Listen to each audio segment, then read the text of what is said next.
แสนดีมีไมตรี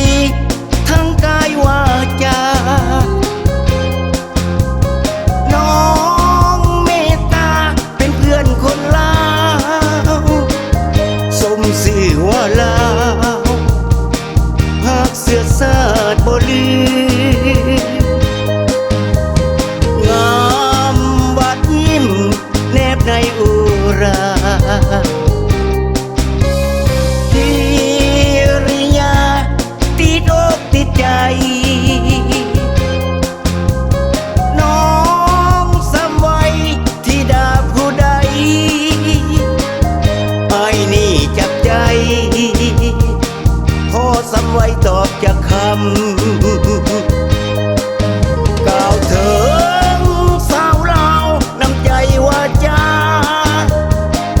ทั่วแคนาดา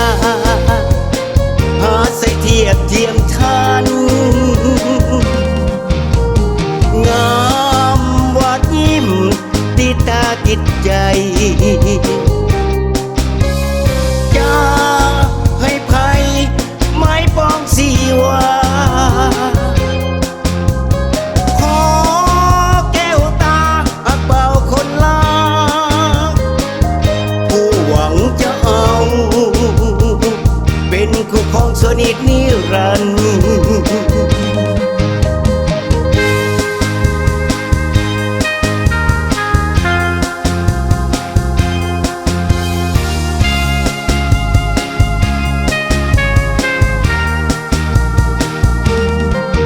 กล่าวถึ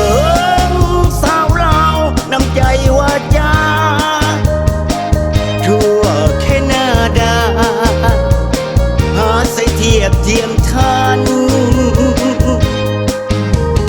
งามวัดยิ้มติดตาติดใจจะให้ภัยไม่ป้องสีวาขอแก้วตาอักเบาคนลาผู้หวังจะเอา